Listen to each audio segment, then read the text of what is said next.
రాష్ట్ర కాంగ్రెస్ పార్టీలో ఏం జరుగుతుంది? వైపు కారు మొత్తం ఖాళీ అయ్యి కాంగ్రెస్లో చేరుతుంది, కాంగ్రెస్ తీర్థం పుచ్చుకుంటుంది, కాంగ్రెస్ కండవాలు కప్పుకుంటుంది.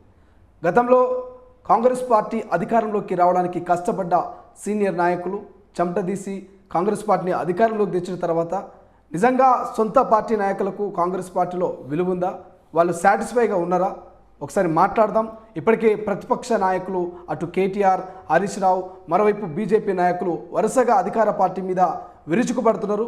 ఓ నాయకులేమో చెడ్డీ గ్యాంగు సభ్యుడంటూ ముఖ్యమంత్రి గారిని విమర్శిస్తున్నారు. మరో నాయకుడేమో మా ఎమ్మెల్యేని టచ్ చేస్తే 48 గంటల్లో మీ ప్రభుత్వాన్ని కూలుస్తామంటూ హెచ్చరిస్తున్నారు. ఇదే అంశం మీద మాట్లాడదాం. కాంగ్రెస్ పార్టీ సీనియర్ నాయకులు మాజీ ఎమ్మెల్సీ రాముల్ నాయక్ గారు మనతో పాటు. అన్న నమస్తే. నమస్తే. సో ముందుగా నా సూటి ప్రశ్న, కాంగ్రెస్ పార్టీ సీనియర్ నాయకులు అధికారంలోకి రాకముందు చాలా యాక్టివ్గా కనిపించారు, కానీ అధికారం వచ్చిన తర్వాత కొంత డల్ అయినట్టు అనిపిస్తున్నది. సో అందులో ప్రధానంగా రాముల్ నాయక్ ఎందుకు కనిపించొద్దు అనుకుంటున్నారా కాంగ్రెస్ పార్టీ వేదికల మీద, లేకపోతే ఎందుకు కారణం ఏంటి? అప్పుడు ఒక కసి ఉండే, కేసీఆర్ని దించడం, తెలంగాణ ప్రజలకు న్యాయం జరగాలి, దొరల గడికించి తరిమి కొట్టాలి, ఆ గడిలో ఉన్న వాళ్ళకు అందరికీ శిక్ష అనుభవించాలనే ఉద్దేశంతో ఆ రోజు చురుకైన పాత్ర పోషించడం జరిగింది. అధికారంలో వచ్చినాం. అధికారంలో వచ్చి కొత్త ప్రభుత్వం కదా, పదవులకు అదానికో కాకుండా ముందుగా ప్రభుత్వం ఒక సిస్టమేటిక్గా రావాలి. దివాలా తీసేసిండు, మొత్తము గల్లపెట్ట ఖాళీ చేసిండు, మన చేతికి అప్పగిచ్చిండు. డైనామిక్ ముఖ్యమంత్రి గారు, తర్వాత ఫైనాన్స్ మినిస్టర్ గారు, మంత్రులు అందరూ కలిసి కష్టపడుతున్నారు. వాళ్ళు కష్టం చేస్తారు కదా, ఉదాహరణకు అన్ని విధాలుగా ఇది చేస్తున్నాం, ఎప్పుడో వాళ్ళు వెంబడే ఇది చేస్తున్నాం. కానీ ఇవాళ గాంధీ భవన్ కంటే కొంత ఇది ఏంటంటే ఇప్పుడు పార్లమెంట్ ఎన్నికలు ఉన్నాయి. ఆ రోజులలో కాంగ్రెస్ పార్టీకి గిరిజనులు బ్రహ్మాండమైన ఓట్లు వేసి దాదాపు 40-45 సీట్ల మీద లంబాడాలు గెలిపించారు. మళ్ళీ సేమ్ టైం పార్లమెంట్ గిట్ట అదే ఓట్లు పోలు కావాలనే ఉద్దేశంతో బాగా తిరుగుతున్నారు. పార్టీ ఆదేశాలు ఇచ్చినా ఇవ్వకపోయినా 17 పార్లమెంట్లో మొన్న చూడండి, ఖమ్మం పోయినా, తర్వాత నల్గొండ పోయినా, తర్వాత మిర్యాలగూడ, మొన్న ఆదిలాబాద్, ఈ విధంగా మొన్న జైరాబాద్, నిన్ననే జైరాబాద్కి నుంచి నైట్లో వచ్చిన. అందు గురించి కొంత టైం ఇది కాక కానీ రోజు వాళ్ళు ఇచ్చే కౌంటర్ మీద రోజు ఒక స్టేట్మెంట్ ఇవ్వవచ్చు. కానీ టైం దొరకక మీరు అట్లా ఎందుకు వస్తలేరు, అప్పుడు చురుకుగా ఉన్నారు, ఇప్పుడు ఢీలా పడ్డారు అనేది. ఢీలా ఏం లేదు, మీరే కాదు విలేకరులు, చాలామంది కార్యకర్తలు గిట్ట అదే చెప్తారు, అన్న మీరు కనిపిస్తలేరు అంటే. అటువంటిది ఏం లేదు తమ్మి, తిరుగుతున్నాము, పార్టీ పనే చేస్తున్నాము. గాంధీ భవన్లో వస్తే తప్పకుండా ప్రెస్ పెడతాం, వాళ్ళకి కౌంటర్ చేస్తాం. అక్కడ కౌంటరు కొంత ఇదే అవుతుందనే ఉద్దేశంతో మీరు అన్నట్లు కొంత వారంలో 2 రోజులన్న గాంధీ భవన్లో పోయి ప్రెస్ పెట్టి ఏదైతే బీఆర్ఎస్ చేసిన అవినీతి కానివ్వండి, ఆ విధంగా ఆయన కేటీఆర్ కానీ హరీష్ రావు కానీ నోటుకు ఏం లేకుండా వాళ్ళు ప్రతిదీ ఏదో మాట్లాడుతున్నారు. ఇలా చూడు చెడ్డి గ్యాంగ్ అని ఒకళ్ళు, తర్వాత పార్లమెంట్ ఎన్నికలు కాగానే బీజేపీలో పోతారని దుష్ప్రచారం చేస్తున్నారు. కానీ రాముల్ నాయక్ గారు ప్రధానంగా అధికారంలోకి వచ్చాక అధికార పార్టీలో ఉన్నప్పుడు బాగుందా, ప్రతిపక్షంలో ఉండి అధికార పార్టీని విమర్శించినప్పుడు ప్రశ్నించినప్పుడు బాగుందా? ఎప్పుడు బాగుంటుంది? ఇప్పుడు అధికారంలో వస్తే ఒక బాధ్యత ఇదవుతుంది మంచి. ప్రతిపక్షంలో ఉన్నప్పుడు తప్పకుండా ప్రశ్నించే గొంతు ఉంది. ప్రశ్నించే గొంతు ఇవాళ అధికారంలో వచ్చింది. చూత తప్పక మనం మాట్లాడాలి. ప్రతి విషయం మీద మనం రియాక్ట్ అయ్యి మాట్లాడే పరిస్థితి లేదు. ఇవాళ మేము పదవులో ఉన్నా లేకపోయినా అధికారంలో అయితే ఉన్నాం కదా. అందుగురించే ఇవాళ కేసీఆర్ని, కేటీఆర్ని తప్పకుండా మేము ఉద్యమకారులము, వాళ్ళ గురించి మాకు బాగా తెలుసు. వారి గురించి ప్రతి అంశం మాకు బాగా తెలుసు, వాళ్ళు ఎంత ఇది చేస్తారు అనేది. దాని మీదనే మనం మాట్లాడాలనుకుందాం. ఈ పార్లమెంట్ ఎన్నికలు అయిన తర్వాత ఇంకా ప్రజలు గుణపాఠం చెప్తారు. 0 వచ్చిన ఒక సీట్ గిట్ట గెలిచే అవకాశాలు లేవు.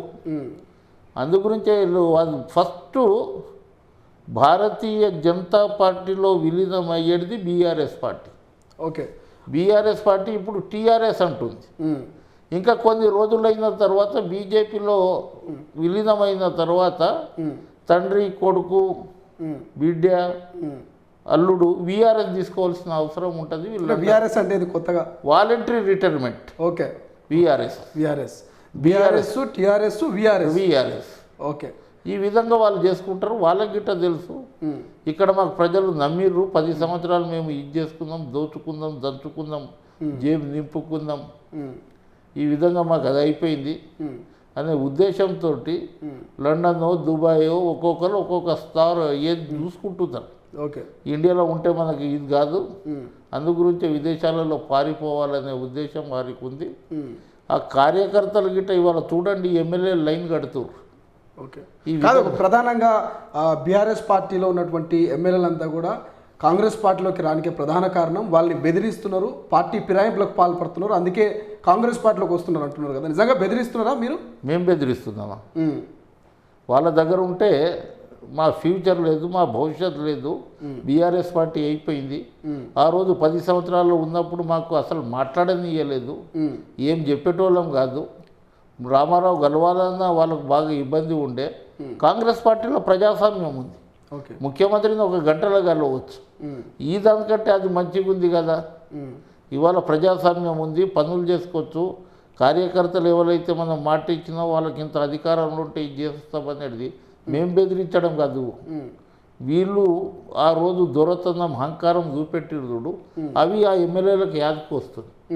అందు గురించే వాళ్ళు ఏం చేస్తారంటే ఇక్కడ ఉండవద్దు, మేము బెదిరించడం ఏముంటుందండి. కానీ అవినీతి అక్రమాలకు పాల్పడుతున్నారంటూ వాళ్ళ ఇల్లీగల్ భవనాలని కూల్చివేయడం, లేకపోతే ఇతర చోట వాళ్ళ మీద కేసులు పెట్టించడం లాంటివి బెదిరింపులకు పాల్పడుతున్నారు. అందుకే వాళ్ళు కాంగ్రెస్ పార్టీలో సేఫ్ జోన్లోకి వెళ్తున్నారు అనేది బయట నడుస్తున్న ప్రచారం. బెదిరింపులకు మేమెందుకు పాల్పడతాం? ఇలా భవనాలు ఎక్కడ కూల్చేసినాం, ఏ ఎమ్మెల్యే కూల్చేసినాం మీరు చెప్పండి ఒకసారి. మల్లారెడ్డి గారికి సంబంధించినటువంటి మల్లారెడ్డికి సంబంధించింది అది ఒకటి, ఏది ఎల్టీఎఫ్లో కానీ పర్మిషన్ లేనిది కానీ అది చేసినాం. తర్వాత ఏ ఎమ్మెల్యేలు వాళ్ళకు 30 మంది ఎమ్మెల్యేలు ఉన్నారు, ఏ ఎమ్మెల్యే కూల్చేసినాం చెప్పండి. ఒక మల్లారెడ్డికి కూల్చగానే మల్లారెడ్డికి భయభ్రాంతులు చేసి ఫస్ట్ మల్లారెడ్డే రావాలి కదా. ఇలా మల్లారెడ్డి నమస్తే తెలంగాణలో 100 సంవత్సరాలు 420 ఇది అని చెప్పిండు. ఈ విధంగా వాళ్ళకు ఈ విధంగా స్టేట్మెంట్ ఇవ్వమంటారు. వాళ్ళు ఇవ్వకపోతే బిడ్డ మేము చూస్తామంటారు.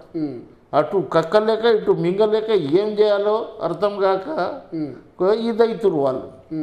అందు గురించే ఇవాళ కాంగ్రెస్ పార్టీ వైపు చూస్తురు.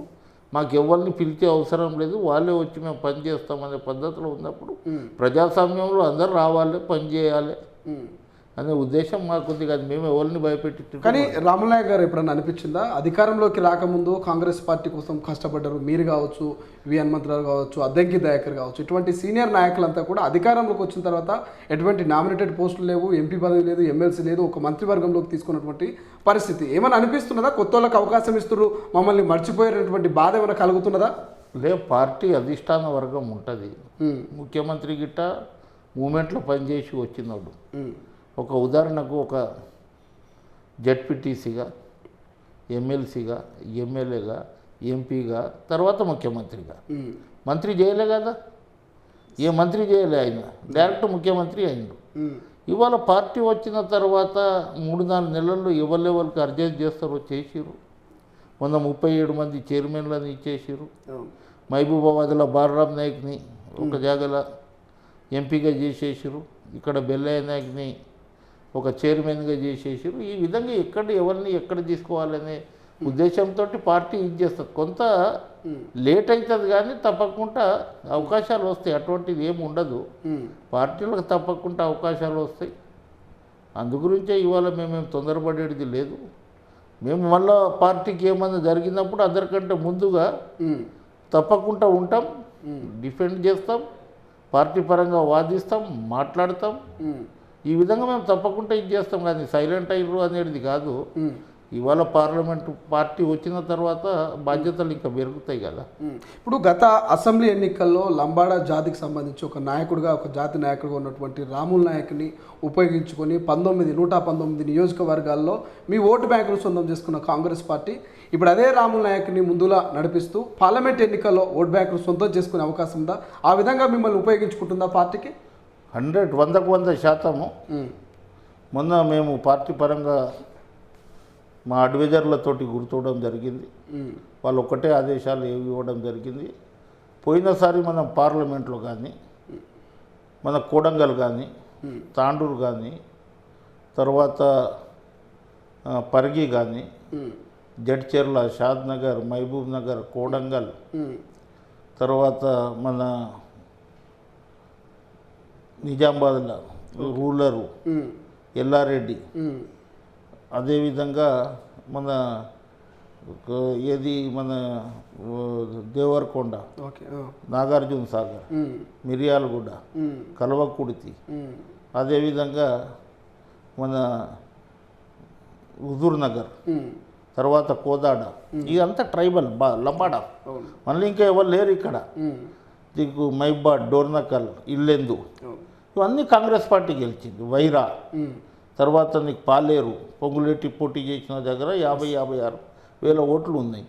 సేమ్ అదే పర్సంటేజ్ ఇంకా ఇప్పుడు మనకు పడాలనే ఉద్దేశంతో పార్టీ అన్ని నియోజకవర్గాలలో ఇచ్చేయమంటారు. తప్పకుండా 17 పార్లమెంట్ ఏ బాధ్యత ఇచ్చినా మళ్ళా దేశ ప్రధాని రాహుల్ గాంధీ కావాలి. అబ్కే బార్ 400 పార్ అంటారు. ఖాళీ కన్ఫ్యూజ్ చేస్తుండే ఆయన. మీరేమో కన్విన్స్ అవుతారు, అరే 400 కాదు 300 అన్న వస్తాయి, 350 అన్న వస్తాయి. ఎక్కడికెంచి వస్తాయి? 400 సీట్లు ఎక్కడికెంచి వస్తాయి? ఇవాళ మీకు 25 కర్ణాటకలో వచ్చింది. ఈసారి కర్ణాటకలో 25 ఎంపీ సీట్లు గెలిచే అవకాశాలు ఉన్నాయా? ఆ రోజు మీకు రాజస్థాన్లో 20 సీట్లు వచ్చినాయి, వచ్చే అవకాశాలు ఉందా? మహారాష్ట్రలో ఆ రోజు ఉద్ధవ్ ఠాక్రే, బీజేపీ 2 మిత్రపక్షం ఉండి 41 సీట్లు వచ్చినాయి వాళ్ళకి. ఒకటే సీట్ మా కాంగ్రెస్కి వచ్చింది. ఈసారి ఉద్ధవ్ కానీ, ఎన్సీపీ కానీ, కాంగ్రెస్ పార్టీ కానీ ఇలా 42 మేము గెలిచాయి. ఇవి అన్నీ ఇప్పుడు యూపీలో ఇంత పెద్ద పని చేసినప్పుడు 62 సీట్లు వచ్చినాయి. ఎస్పీ అలాగే చేసింది, కాంగ్రెస్ పార్టీ అలాగే చేసింది, బీజేపీ అలాగే చేసింది. ఇప్పుడు ఎస్పీ కాంగ్రెస్ పార్టీ కలిసి ఉంటుంది, అక్కడ సీట్లు తగ్గుతాయి. మీరేమో 80కి 80 వస్తుంది, రాముని గుడి కట్టిరు కదా, ఇది అంతా చెప్పుకోవడానికి, మీడియాని ఇది చేయడానికి తప్ప. రాహుల్ గాంధీ ఒక మాట చెప్పింది, ఈసారి 186 సీట్ల కంటే ఎక్కువ రాదు. అటువంటి పరిస్థితిలో ఉంది. బయట అయితే గంభీరంగా ఇది చేస్తున్నారు. ఇవాళ అబ్కే బార్ 400 పార్ కాదు, అబ్కే బార్ నరేంద్ర మోదీది సర్కార్ ఉండదనే ఉద్దేశంతో మాకు బాగా నమ్మకం ఉంది. దేశ ప్రధాని రాహుల్ గాంధీ అవుతారు. ఈ బీజేపీకి సంబంధించిన నాయకులు వరుసగా గతంలో రాజసింగ్ కావచ్చు, ఇక కొంతమంది నాయకులు కామెంట్ చేస్తారు, లక్ష్మణ్ కావచ్చు. ప్రస్తుత రాజకీయ తరుణాలు చూస్తూ ఉంటే ఏలేటి మహేశ్వర్ రెడ్డి కూడా అంటున్నారు, మా ఒక్క ఎమ్మెల్యేని టచ్ చేసినా 48 గంటల్లో కాంగ్రెస్ ప్రభుత్వాన్ని కూల్చేస్తామంటున్నారు. ఎట్లా చూడొచ్చు? వాస్తవానికి ప్రభుత్వం కూలిపోయే అవకాశం ఉందంటారా? ఇప్పుడు భారతీయ జనతా పార్టీకి కాంగ్రెస్ ఎమ్మెల్యేలను టచ్ చేయడం, అదేవిధంగా ప్రతిపక్షంలో ఉన్న ఇవాళ ఢిల్లీలో ఎమ్మెల్యేలను టచ్ చేయడం, లేకుంటే ముఖ్యమంత్రులను జైలుకు పంపించడం, వాళ్ళకి అది ఉంటుంది. ఏలేటి మహేశ్వర్ రెడ్డి మా బీజం, కాంగ్రెస్ పార్టీలో పనిచేసిండు. ఆయన ఏమో మన ఒక కమిటీలో ఆయన చైర్మన్ ఉన్నాడు, నేను మెంబర్గా ఉన్నా, ప్రచార కమిటీ. మొన్నటి వరకు చేసిండు. చేసిన తర్వాత కొంత ఇదై ఆయన తొందరపడి పార్టీ పారేసి అటుపోయిండు. భారతీయ జనతా పార్టీకి మేమెందుకు టచ్ చేస్తామండి? ఉన్న 9 మంది 10 మందిలో మేమెందుకు టచ్ చేస్తాం? మాకు అవసరమే లేదు. ఇక్కడ దాదాపు 63-64 సీట్లు మేము గెలిచినాము. ఇవాళ మళ్ళీ ఇంకా కొంతమంది కాంగ్రెస్ పార్టీ వాళ్ళు వస్తున్నారు. మాకు బీజేపీ తోటి సంబంధం ఏంది? మమ్మల్ని టచ్ చేయండి, మిమ్మల్ని కూల్ చేస్తాము అని మేము టచ్చే చేయడానికి పోతలేము, మేము టచ్చే చేయము. మరి ఎట్లా కూల్ చేస్తారు? మాకు ఏ విధంగా కూల్ చేస్తారు? మీరు హిమాచల్ ప్రదేశ్లో కూల్ చేసినట్లు, లేకుంటే ఇంకో రాష్ట్రంలో కూల్ చేసినట్లు కూల్ చేస్తారా?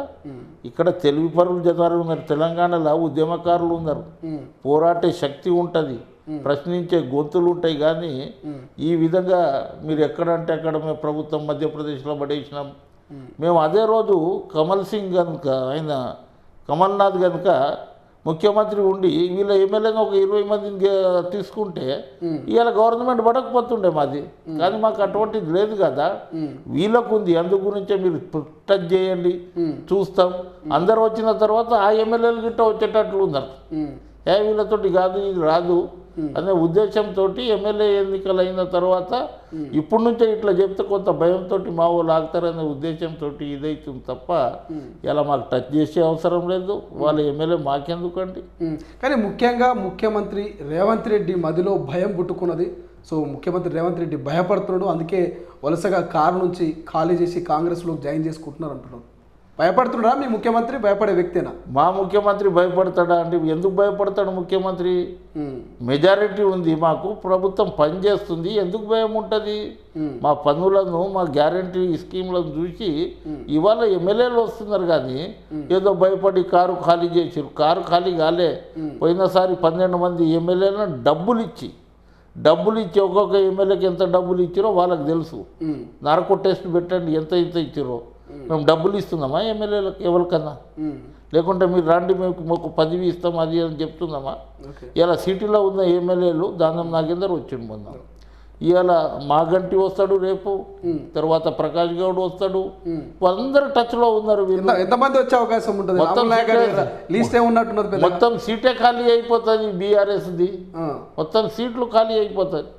లాస్ట్లో పద్మారావు గిట్ట ఈసారి పార్లమెంట్ ఎన్నికలు చూసి నేను గిట్ట వచ్చేస్తా అనే పద్ధతిలో ఉంటాడు. అట్టిగానే బట్టగాల్చి బదలాం చేస్తున్నారు రాముల నాయకులు, లేకపోతే నిజంగానే నాయకులు వస్తారు? అరే మీరు చూస్తూ ఉంటారు కదా, తొలి వెలుగు ఇప్పుడు మనం ఇద్దరం మాట్లాడుకుంటున్నాం కదా. ఒక 3-4 నెలల తర్వాత బట్టగాల్చి ఇది చేసినామా, లేకుంటే ఓ రాములు నాయక్ ఆ రోజు చెప్పింది వాస్తవమా అని మీరే చెప్తారు కదా. ముహూర్తం ఫిక్స్ చేసిరా వాళ్ళు? ముహూర్తం ఏం లేదు. మేము డోర్లు ఓపెన్ చేయలే, ఇంకా కిటికీలే ఓపెన్ చేసినాం. ఇంకా డోర్ గిట్ట ఓపెన్ చేస్తే ఒక్కడు ఉండడు. అక్కడ కొడుకు, తండ్రి, అల్లుడి గిట్ట ఆయన గిట్ట ఆడ ఏకనాథ్ సిండే తయారవుతాడు. ఏకనాథ్ సిండే అంటే బాగా గుర్తు చేసారు. ఎల్ఐటి మహేశ్వర్ రెడ్డి అంటారు, కొంతమంది బీజేపీ నాయకులు అంటారు. కాంగ్రెస్ పార్టీలోనే 5 మంది సీనియర్లు ఉన్నారు, వాళ్ళు మాకు టచ్లో ఉన్నారు. ప్రభుత్వాన్ని కూల్చేది వాళ్ళే, ప్రభుత్వాన్ని బద్దలు కొట్టేది వాళ్ళే అనేటువంటి రీతిలో మాట్లాడుతారు. ఎందుకు కూలుస్తారండి? 10 సంవత్సరాలు ఇక్కడ ప్రభుత్వం లేదు, హాయిగా అందరికీ పవర్ ఉంది, ప్రజలకు సాయం చేస్తారు. ప్రజలకు ఏదైతే వాగ్దానాలు చేసిరో ఇక్కడ ఈ ప్రభుత్వం కూల్చేయడం కాదు కదా. సొంత పార్టీ నాయకులే ప్రభుత్వాన్ని కూలుస్తారంటారు కదా. ఎట్లా కూలుస్తారండి? సొంత పార్టీ నాయకులు ఎందుకు కూలుస్తారు, ఇది చేస్తారు, ఎందుకు గవర్నమెంట్ని పడేస్తారు? ఇది కావాలని ఒక మ్యాచ్ ఆ దాంట్లో ఒకటి కన్ఫ్యూజ్ చేయడానికి ఇటువంటి మాటలు మాట్లాడతారు. నేను సొంత పార్టీలు మన ఇంటిని మనం కాల్చుకుంటామా, ఇంగిలం పెట్టేస్తామా? ఒక ఇల్లు కడతాము, ఒక గుడిసెలో ఉంటాము, అది కుటీరం లెక్క ఉంటుంది, అది కాల్చుకుంటామా? అట్లా మా ఎమ్మెల్యేలు అందరు కట్టుదిట్టంగా బ్రహ్మాండంగా ఇది ఉన్నారు. జనాలలో పోతారు, ముఖ్యమంత్రిని కలుగుతారు, జనాల సమస్యలను ఇది చేస్తారు. మొన్న మా నారాయణఖేడ్లో దాదాపు మా ముఖ్యమంత్రి గారు ఏదైతే వాగ్దానం చేసిండో 49 కోట్ల రూపాయలు మున్సిపాలిటీకి ఇచ్చిండు అభివృద్ధి కార్యక్రమంలో.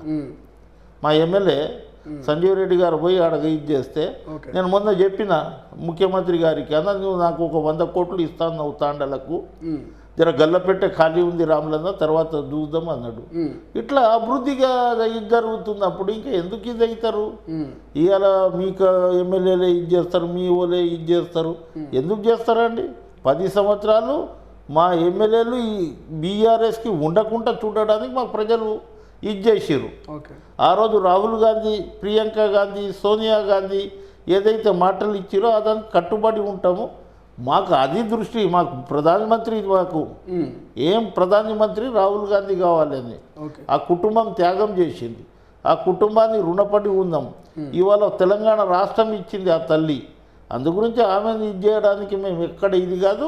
17కి 17 పార్లమెంట్ సీట్లో బ్రహ్మాండంగా ఇది చేస్తాం, పోటీ ఇది చేస్తాం. అందులో ఒక సీటు అటు ఇటు కావచ్చు, కానీ అందరం కలిసికట్టుగా పనిచేస్తున్నారు. ఎక్కడోళ్ళు అక్కడ పనిచేస్తారు. 16కి 16 వచ్చినా ఆశ్చర్యపోయేది లేదు. ఈ ముఖ్యంగా రాష్ట్రంలో చూస్తారు, దేశవ్యాప్తంగా ఫోన్ ట్యాపింగ్ కేసు అనేది సంచలనంగా క్రియేట్ చేస్తుంది. సో ఒక రకంగా రాష్ట్ర రాజకీయాలను షేక్ చేస్తున్నది. అటువంటి ఫోన్ ట్యాపింగ్ రాముల నాయక్ ఎప్పుడైనా బాధితుడుగా ఉన్నాడా? ఎప్పుడైనా మీ ఫోన్ ట్యాప్ అయిందా? అయినట్టు అనిపించిందా? నాకు ఒక అధికారి అన్నట్టు ఆయనకు చెప్పాను కానీ నాయక్ సాబ్ నీ ఫోన్ ట్యాపింగ్ అవుతుంది అన్నాడు. ఎప్పుడు సార్ ఇది దాదాపు 2-3 సంవత్సరాల క్రితం. ఓకే, ఫోన్ ట్యాపింగ్ అవుతుంది, ఇది జర చూసి మాట్లాడు అన్నాడు. నాది ఏముంది సార్, నేను చెప్పాలి నాన్న, నా ఫోన్ ట్యాపింగ్ ఉందని నాకు ఆస్తులు లేవు, నాకు ఏం లేవు, బ్లాక్ దందలు లేవు, బ్లాక్ మనీ లేదు, ఏమన్నా ఉంటే ఆయన గురించే మాట్లాడుతూ ఉంటా.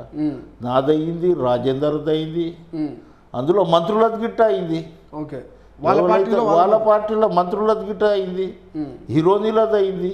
ఇవాళ నువ్వు చూసినావు కదా జ్యోతి పేపర్లో ఎవరో వేణుమాధవ్ అని 4 లక్షల షేర్లు తీసుకొని వాళ్ళేమో ఆయనతోటి రాపించుకొని ఇవాళ ఆయన బంజారాహిల్స్ పోలీస్ స్టేషన్లో ఒక ఫిర్యాదు చేసిండు. ఇలా ఎంత పెద్ద ద్రోహం అంటే ఇది, దేశ ద్రోహం కంటే ఎక్కువ పెద్ద కేసు ఇది. ఇవాళ మేము ఫోన్ ట్యాపింగ్ చేసి తప్పకుండా వీళ్ళు జైలుకు పోతారు, చిప్పకూడు తింటారు. కానీ ఈ ఫోన్ ట్యాపింగ్కు మాకు ఎటువంటి సంబంధం లేదంటారు. కేటీఆర్ కావచ్చు, హరీష్ రావు కావచ్చు, కేవలం బదలాం చేస్తున్నారు మమ్మల్ని. అట్లా బదలాం చేసిన వాళ్ళ మీద పరు నష్టం దావా వేసే ప్రయత్నం కూడా చేశారు మీ పార్టీ నాయకుల మీద. ఎన్ఎం శ్రీనివాస్ ఎటువంటి సంబంధం లేదా, నార్కో టెస్ట్ పెట్టమని ముఖ్యమంత్రి గారికి. తర్వాత అధికారులను ఎవరు ఆదేశాలు ఇచ్చిండో ఆ అధికారులను పెట్టండి. అధికారులు ఎందుకు చేస్తారండి, వాళ్ళకి ఇన్స్ట్రక్షన్ ఉంటుంది, ముఖ్యమంత్రి ఇన్స్ట్రక్షన్ ఉంటుంది. వాళ్ళ సామాజిక వర్గానికి సంబంధించిన రాధాకృష్ణ కానివ్వండి, ఇంకోళ్ళు కానివ్వండి, మొత్తము ఎర్రబల్లి దయాకర్ అటువంటి వాళ్ళు కానివ్వండి, హరీష్ రావు అటువంటి వాళ్ళు కానివ్వండి, కొన్ని సంవత్సరాలు విడిపోయినాయండి. ఇలా చెప్తున్నారు వీళ్ళు. సంతోష్ రావు కానివ్వండి, రోజు అది ఎన్నుకుంటా వాళ్ళు బ్లాక్మెయిల్ చేసి మేము డబ్బులు తీసుకోపోతాం, మా కార్లనే డబ్బులు ఉన్నాయని వాళ్ళకి ఎట్లా సమాచారం ఉంటుంది. మొత్తము ఏ ఎన్నికలు వచ్చినా ఎవరు ఎక్కడేం మాట్లాడుతున్నారు, ఎవరు ఏం చేస్తున్నారు, ఈ విధంగా వాళ్ళు చేసుకొని ఇవాళ బయటికి వచ్చింది. ఇవాళ మీ దగ్గర 10 సంవత్సరాలు అధికారం ఉన్నప్పుడు రాకపోయి ఉండొచ్చు, కానీ ఇవాళ బయటికి వస్తుంది కదా. అందు గురించి ఫోన్ ట్యాపింగ్ నాది అయింది, అందరిది అయింది.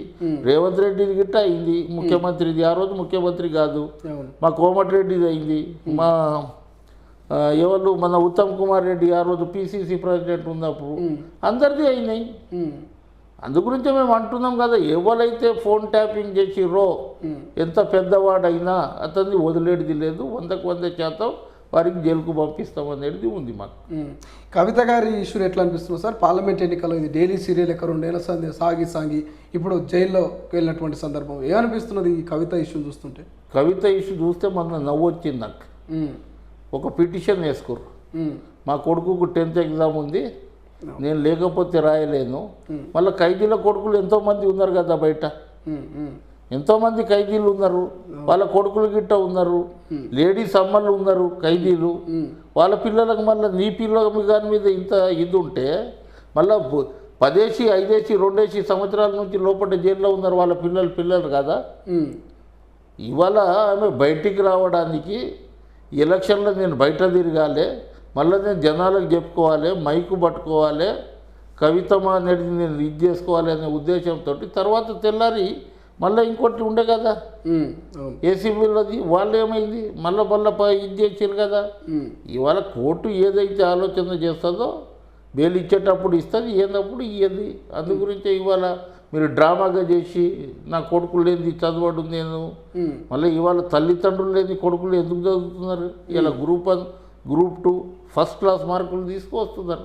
పిల్లల చదువుల మీద ఉంటుంది, తల్లిదండ్రులు పక్కకుంటే ఏం కాదు, వాళ్ళకి ఇంట్రెస్ట్ వచ్చి ఎగ్జామ్ రాస్తారు, పాస్ అవుతారు.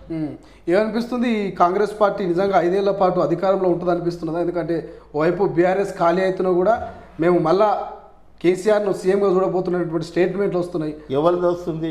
హరీష్ రావు అంటున్నారు, హరీష్ రావుది వస్తాడు, హరీష్ రావు కేటీఆర్ది వస్తుంది. ఏ కార్యకర్తలది ఎందుకు వస్తలేదు, ఏ ఎమ్మెల్యేది ఎందుకు వస్తలేదు, ఏ మాజీ ఎమ్మెల్యేలది ఎందుకు వస్తలేదు, ఏ జడ్పీటీసీ ఎంపీటీసీ సర్పంచ్లది ఎందుకు వస్తలేదు? వీళ్ళు చెప్పుకోవడానికి ముగ్గురే చెప్తారు, మళ్ళీ మేము అధికారంలో వస్తాం. 5 సంవత్సరాల కాంగ్రెస్ పార్టీ, ఈడ 10 సంవత్సరాలు ఉంటుంది కాంగ్రెస్ పార్టీ. 10 సంవత్సరాలు మేము ఇక్కడ రాజ్యాధికారంలో ఇక్కడ ఉంటాము, 10 సంవత్సరాలు ఉంటుంది. అప్పుడు వరకు బీఆర్ఎస్ బై టీఆర్ఎస్ అవుతుంది, టీఆర్ఎస్ బై బీఆర్ఎస్ అవుతుంది, రౌండప్ అయిపోతారు, ఇంటికి వెళ్ళిపోతారు వాళ్ళు. అంతేగాని ఆ పార్టీ పుట్టింది ఎందుకు? తెలంగాణ గురించి. తెలంగాణ వచ్చింది.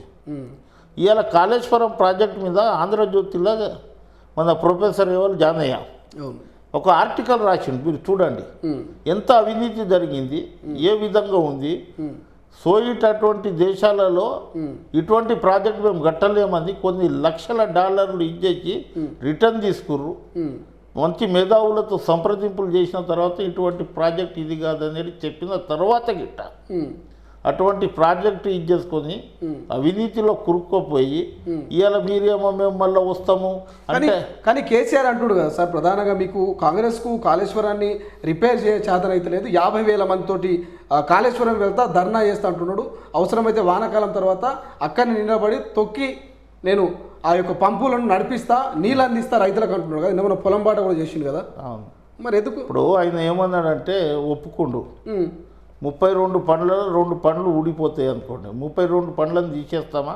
తీసేయలేము అని ఆయన చెప్పిండు. కానీ ఆయనకు బాగా తెలుసు ఈ ప్రాజెక్ట్ ఉండదు, ఈ ప్రాజెక్ట్ వెళ్ళిపోతుంది, ఈ ప్రాజెక్టు మీద అవినీతి మీద నేను ఇదవుతాను, వచ్చేసారి కనుక వర్షం గంట విపరీతంగా కనుక వస్తే ప్రాజెక్ట్ కూలిపోయే ప్రమాదం ఉంది.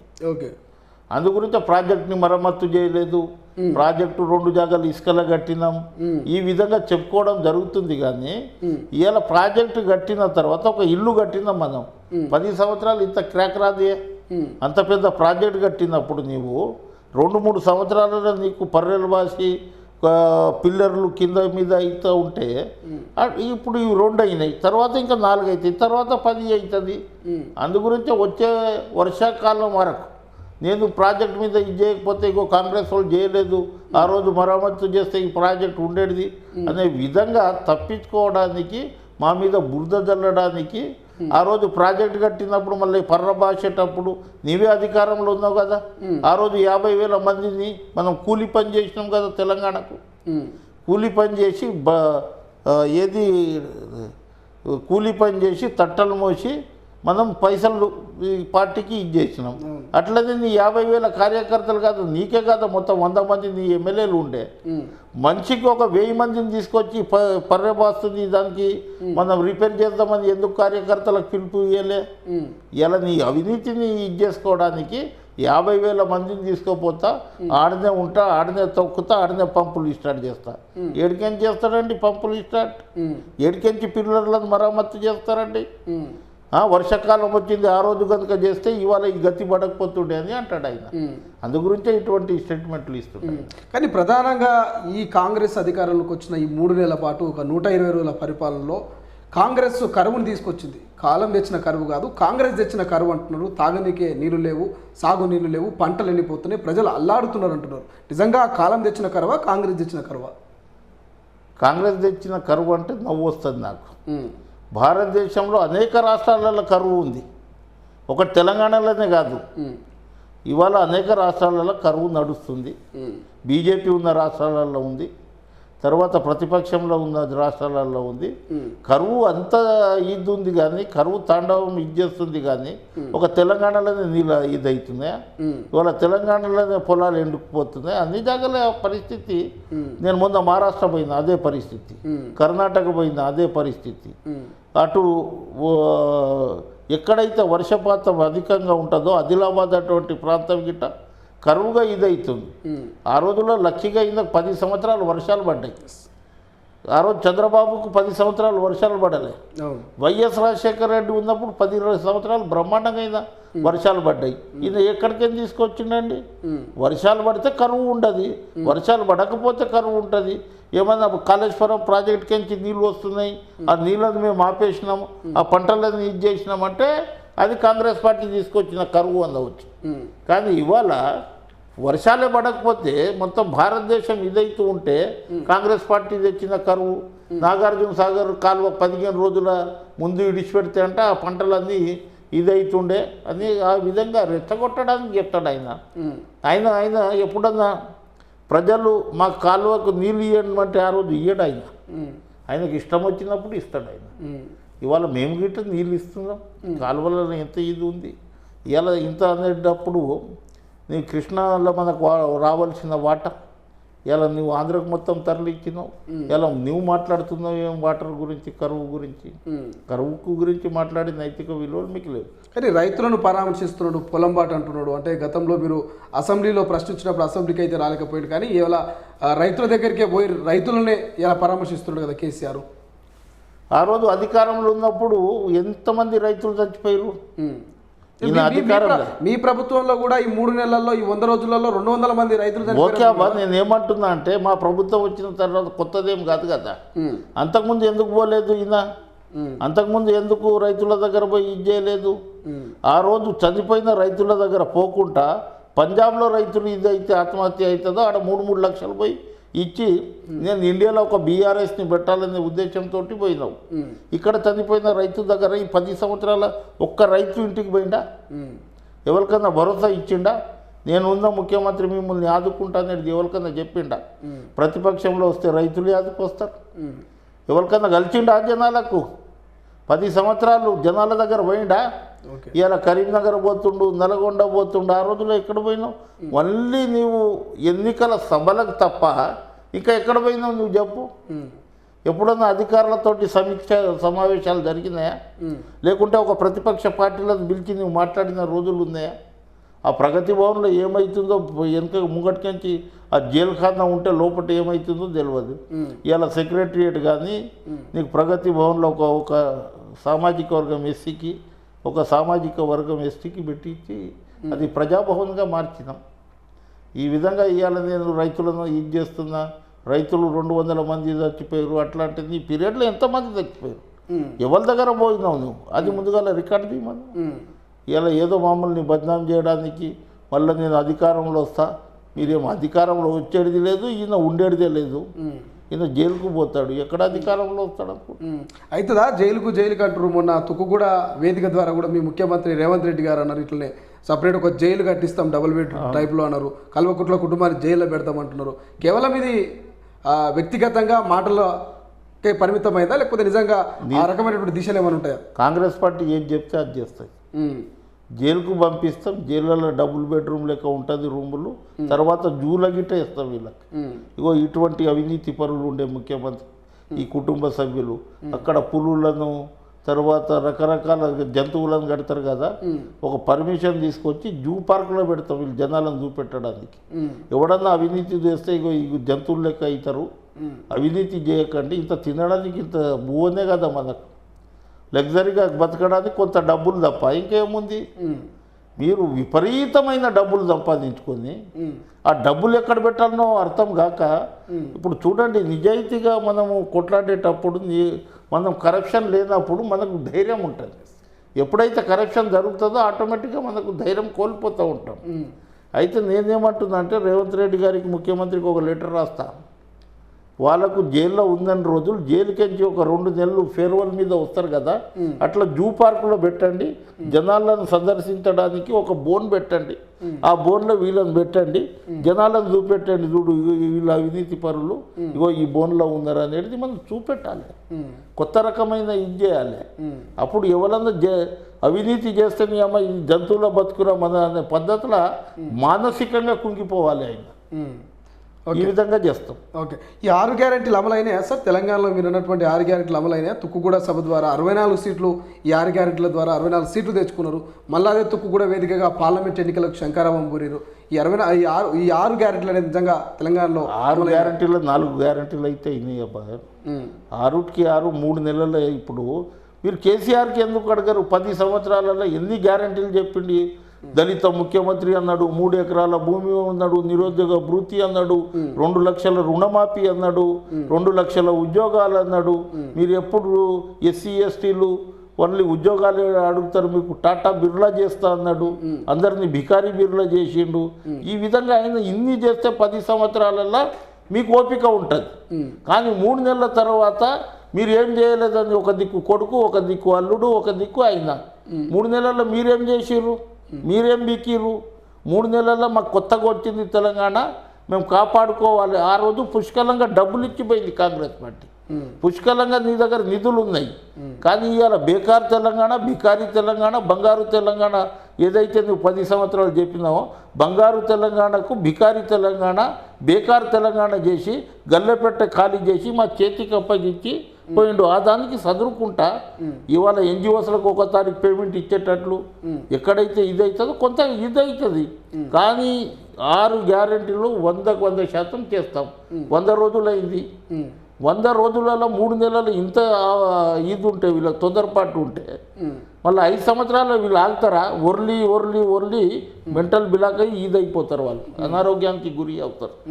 సార్ ఫైనల్గా నిజంగా రాముల నాయకు కాంగ్రెస్ పార్టీ అధికారంలోకి వచ్చినాక సంతృప్తిగా ఉన్నారా, యాక్టివ్గా ఉన్నారా అంటే ఏం చెప్తారు? తృప్తిగా ఉందా? సంతృప్తి కాదు, తృప్తిగా ఉందా? బ్రహ్మాండంగా ఉంది. ప్రగతి భవన్కి వచ్చేటప్పుడు చూస్తూ ఉంటా. ఈ ప్రగతి భవన్ కట్టించింది నేను. ఓకే, అందులో 5-6 బొందలు ఉన్నాయి, మీకు తీసుకుపోతే ఎప్పుడన్నా ఆ వెనుక సైడ్లో వాళ్ళ ఆత్మగీత ఇప్పుడు కొంత ఇదైతుండొచ్చు. ఇవాళ ఎంత తృప్తిగా ఉంది. మీరు సెక్రటరియట్ చూడండి, ఇంత పెద్ద సెక్రటరియట్ కట్టి ఒక్క జనం ఒక పురుగు కనిపిస్తుండేనా? ముషీరాబాద్ జైలు లెక్క కనిపిస్తుండేది. ఇలా కలకలలాడుతుంది. దసరా పండుగ, దీపావళి, సంక్రాంతికి మన ఊర్లో జనాలు ఎట్లా ఉంటారో అట్లా మీరు 3 గంటలకు పోయి చూడండి. మంత్రుల దగ్గర 4,500 మంది. ఇవాళ ముఖ్యమంత్రి ఛాంబర్లో మనుషులు, ఎమ్మెల్యేలు. ఇవాళ ఆ రోజులలో ఏముండే, కేసీఆర్ దగ్గర నేను 4 సంవత్సరాలు పనిచేసిన ఎమ్మెల్సీగా, 2 సంవత్సరాలు వదిలేసి వచ్చిన. ఆయనకు అవసరం ఉన్నప్పుడు ఆ మంత్రిని పిలుస్తూనే పోవాలి ఆయన. ఇవాళ మా సీతక్క కానీ, మా కొండ సురేఖ కానీ, మా పొంగులెట్టి కానీ, కోమటిరెడ్డి కానీ, ఏ మంత్రులు, మా పొన్నం ప్రభాకర్ కానీ ఇట్లా నూక్కుంటూ పోతారు. పోయి సీఎంని కలుస్తారు. ఏమన్నా మీటింగ్ ఉంటే పక్కకు గుర్తుంటారు, లేకుంటే మాట్లాడి వస్తారు. ఎమ్మెల్యేలు పోతూ ఉంటారు. కానీ ఇవాళ అటువంటిది ఇది పెట్టుకొని ఇవాళ ఇది చేయడం కరెక్ట్ కాదు. 100% వీళ్ళు అధికారంలో రారు. ఫోన్ ట్యాపింగ్ మీద తప్పకుండా ప్రజలు తిరగబడతారు.